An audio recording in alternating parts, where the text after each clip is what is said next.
I was born and raised in Fort Wayne, Indiana, alongside my two brothers and my mom and dad. I remember getting N64 for Christmas. I played like Sega and stuff before that, but N64 is where it like really got real for me. Our babysitter was this girl down the street, and she was actually like the best Mario 64 player, so she would always come over and watch us play, and then when we couldn't figure it out, we would beg her to help us, and she would show us how it's done. My brother and I were like ultra competitive. I remember busting my cheek open, showing my grandma how fast I could run. I got 9 stitches for that. You know, he comes off maybe a little salty, but he's, I don't know, like you go out and have a drink with him and he's very relaxed, it's very cool.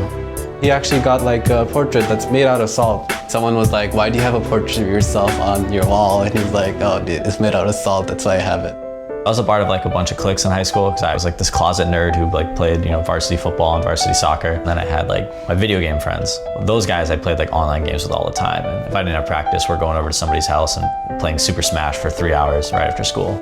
My parents like hated it. They tried to, you know, put like time limits on, like, oh, you can play an hour a day or 2 hours a day. That wasn't enough for me. Like, you can't put a limit on how much I wanted to play. And I would go over to my friend's house and I would say like, oh, we're not playing video games, we're playing outside. And they knew I was lying, for sure. Video games were great for me in terms of like fueling my competitive spirit. I was used to playing against just my friends and I was like, yeah, I'm pretty good. But when you play online, you realize how much better other people are out there. I started to play like on my own in like in-house leagues with like people who took the game a lot more seriously, and eventually somebody asked me to join a team.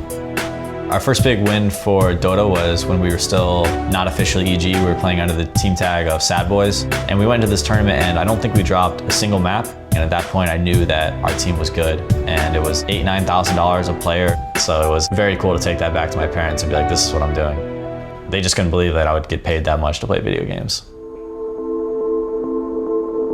He's had to learn some, hard lessons in the last couple of years. And I think he's also changed as a person and as a captain.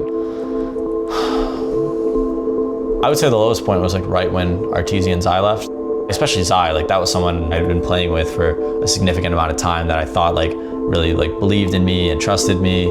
I had like feelings of being betrayed, and that sucks. In life, there's always things that kind of come up that you just have to deal with. He was pretty good about how he dealt with it. He just kind of took the blow and just moved on with it. By like them leaving and showing how much that I was like making mistakes or how they felt I was treating them, I think that kind of made me mature as a person and be like more open to criticism, open to somebody else's point of view or their ideas. It's hard to get people to commit to things, to commit to ideas. He's somebody that forced people to commit to doing things. He would commit himself by putting himself out there first. And that was something that the scene had lacked for a very long time. He drove people towards a goal. Winning TI5 was pretty surreal. I just felt this like overwhelming feeling of pride. The VIP fans are up there with us and like my parents and cameras, and we're like exhausted and super tired, but we're like, we did it, we accomplished our goal, we won TI.